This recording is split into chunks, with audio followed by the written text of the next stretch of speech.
আমরা তখনই সার্থক হব যখন আমরা মনে করব এই ৩১ দফা বুঝে আপনি আরেকজনকে শিক্ষা দিতে পারছেন।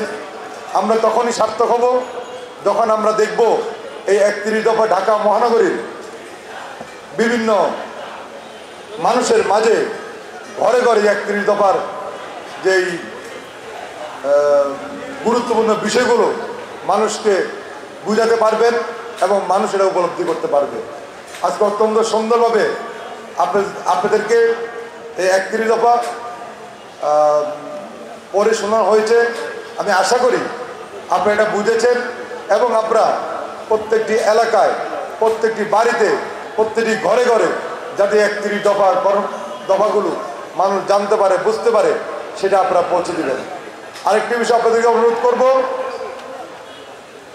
এই ৩১ দফা আপনারা দেখেছেন, সেখানে অত্যন্ত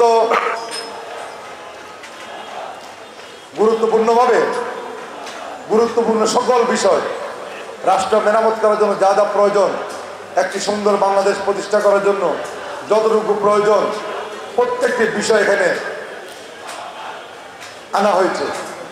একটি রাষ্ট্র পরিচালনা করতে যা যা প্রয়োজন, একটি আধুনিক রাষ্ট্র মেরামতের জন্য যা যা প্রয়োজন, এদেশের মানুষকে একটি সুন্দর বাংলাদেশ উপহার দেওয়ার জন্য যা যা প্রয়োজন, আমাদের নেতা তারেক রহমান সে বিষয়ে গুরুত্ব আরোপ করেই এই ৩১ দফা ঘোষণা করেছেন।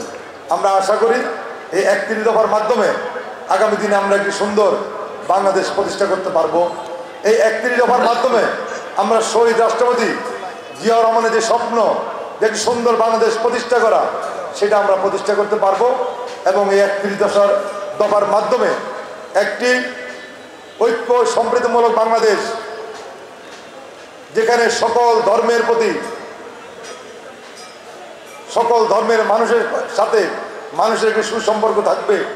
এই ৩১ দফার মাধ্যমে দেশনেত্রী বেগম খালেদা জিয়া যে সুন্দর বাংলাদেশ প্রতিষ্ঠা করতে গিয়ে, যিনি গণতান্ত্রিকভাবে কথা বলতে গিয়ে বারবার কারা নির্যাতিত হয়েছেন, আমাদের সেই প্রিয় নেত্রী বেগম খালেদা জিয়ার যে স্বপ্নের বাংলাদেশ, সেটি আমরা মানুষকে উপহার দিতে পারবো।